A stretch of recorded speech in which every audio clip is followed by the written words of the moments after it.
I wanted to do a bit of a bonus podcast due to the audio issues yesterday, and also because a topic came to mind. I wanted to talk more about the difference between ease and struggle and what I mean when I use these terms. So, I often refer to my time at university when I was just after high school, gone into the university as a time of struggle. And I also share how at 17 I had this feeling that this was not the right path for me. And had it not been for externalities like having an education fund saved for me and not a clear direction either way if I were not to go to university, and maybe a bit of that unknown factor of choosing not to go to university when all of your peers are. And that seems to be the more common thing to do. So there was a bit of that feeling of, well, I should just go, even if I don't necessarily have a direction while I'm there, nor do I even have a strong pull to go there. And in fact, I had quite an aversion to it. And I speak about that more at length in my second podcast. So, long story short, I describe that time as a struggle because inside I could feel that I was pulled more to just withdraw than I was to stay. And I was almost going against my own natural inner compass, my own natural gravitational pull, inclination, if you will. And at 17, I always kind of knew what I like and don't like anyway. So even in choosing a program, it was very like willy-nilly. I was looking at all the different faculties, all the different majors and whatnot. And I was like, through a process of elimination, I had come down to either liberal arts or environmental conservation sciences. And these were literally the only two that I would even consider. I was like, no to dentistry, no to medicine, no to engineering, no to law, no to um, just general science, biology major, chemistry, whatnot. Just computer science, like I was just not interested in any of these particular traditional careers, if you will. And the only one was like liberal arts. I'm like, okay, maybe I'll do that. I've always liked like my favorite class in high school was always art and English. And so I love reading stories. I love fiction in particular, and I like philosophy. I like things that have to do with the human mind. But I didn't want to be studying it in a traditional sense, if that makes sense. Either way, I was not drawn to any traditional career or pathway that is offered through university. So that's like sign number one, right? Sign number one that that is not even the path for me. And that's the thing. It's like a lot of times parents they save up education funds for their children because that's almost just the normal route that people take, at least in the past. I feel like that has changed a lot. And that's another thing I want to bring up that my intuition at 17 could feel the oncoming waves of change that would occur. And I I know that when you have a certain feeling, it's there for a reason. Your own inner self knows the path that your mind cannot logically comprehend. Think of all things that have transpired, that have changed, like with even AI is becoming so much more prevalent now. And like social platforms and technology, and even the fact that so many traditional jobs have just become outdated over time. So it's almost like just my inner voice was telling me, like, this is not for you. And in trusting that voice, it's trusting the universe, it's trusting a bigger picture that you might not necessarily know in detail or like specifics, that you just know on a gut level, you just know on an instinctual, like interconnected, that's intuition speaking to you. It's knowing without needing to know.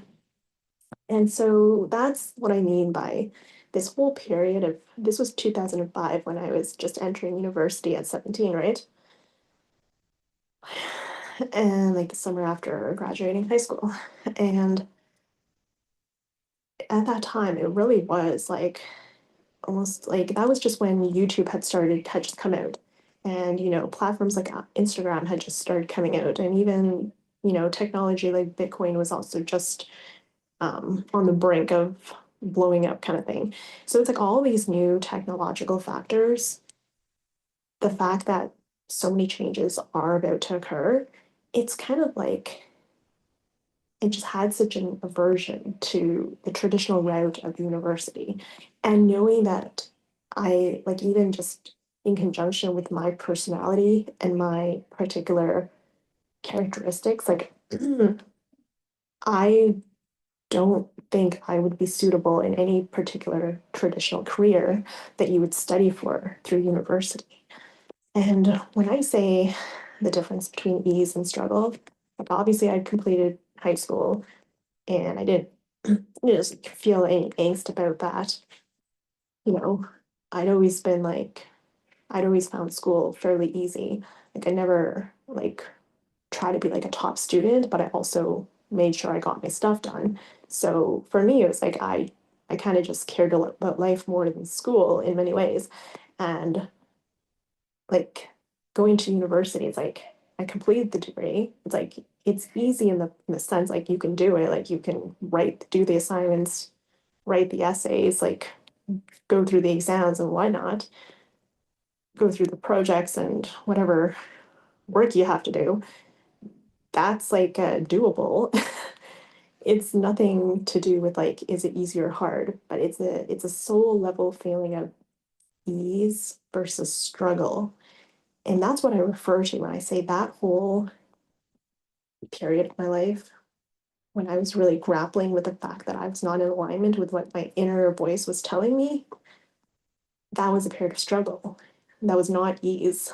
You know, despite that, going to school is for me is quite easy in the sense um it wasn't like, oh, this is hard, I can't do it. It was more like I don't want to do it. I don't want to do it because I don't feel called to it. I'm not feeling like this is my path. So that's the difference between ease and struggle. And at some point, I obviously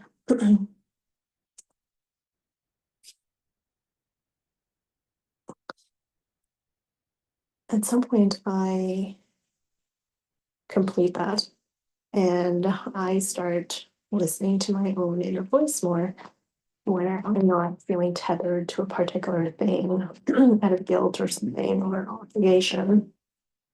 And now I really get to be more in that flow and that ease. And that's when I recognize just how much in a state of tension I had been holding myself in during that time. And the thing is, at this point, I'm now thinking, well, I need to use this degree somehow, or I need to still stay along the lines of getting a traditional job or something, some such. But the thing is that I always wonder back to like, if I hadn't been in that space of like, if I had given myself the space to freely explore during that time, instead of holding myself in that linear pattern of like, I've got to be in university, I've got to go through all this coursework and whatnot. And I really do feel like it almost caused my mind to stay on that linear path and to be like, instead of exploring more widely and fully other avenues that were presenting itself at that time, like I said, YouTube, and even just that idea that I had gotten on orientation day, like go travel and even just explore more on my own, right? Instead, I would have learned a lot more, I think, outside the box than having been just in this more narrow type of education. And it would have been a lot more in alignment with me and my energy. So at some point, I finally got, I feel like your inner compass is always going to be pointing you to the same direction. And your inner compass doesn't necessarily um, change.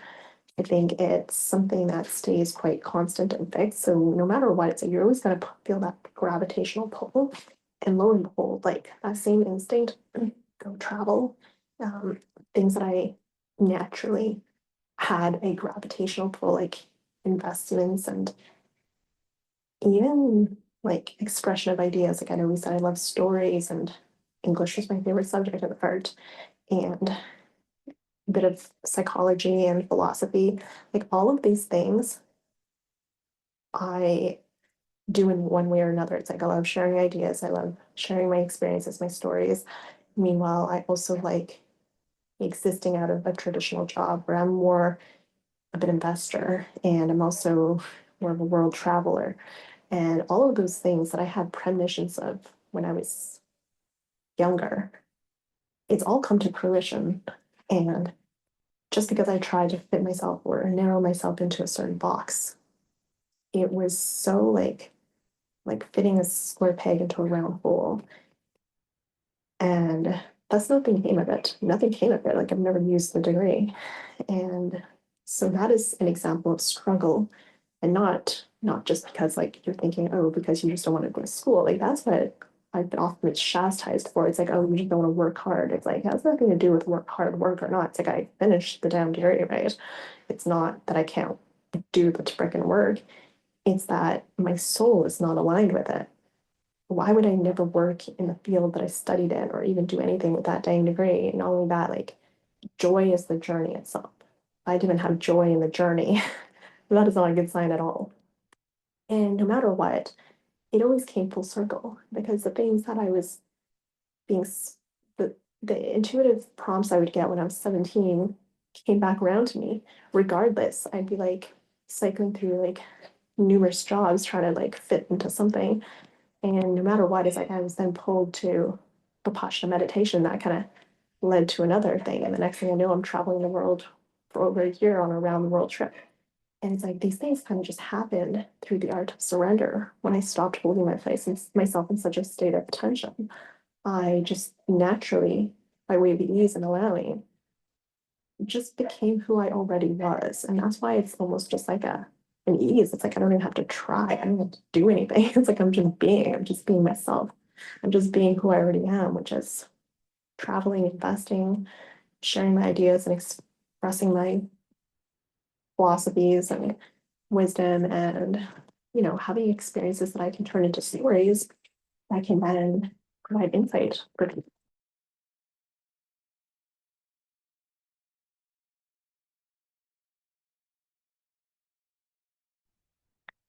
And essentially, that is what I was always called to. And imagine if I had just allowed myself to trust that inner voice sooner than all those years later when, you know, invariably you're going to be changed by the opportunity cost of not, you know, the opportunity cost of not being where you are called to be, like how long you spend away from that. It's like you ask anybody, they'll always just be like, I wish it started sooner, right? If I could go back in time, I'd be like, I would just start 17. I would not even question that voice. I would just go with it. And that is the difference between ease and struggle. It's about what is in alignment with your soul, what is at ease, what is that inner peace, what is that feeling of just naturally being, versus that struggle of actually holding yourself at odds with who you really are. And I just wanted to clarify and expound on what the difference between ease and struggle was, which are it's often like just that way to explain your experiences. Are you in ease? Are you in struggle? As ease is about flow and surrender and inner peace, and struggle is not. So that is today's bonus podcast, and I will be back again with episode 5.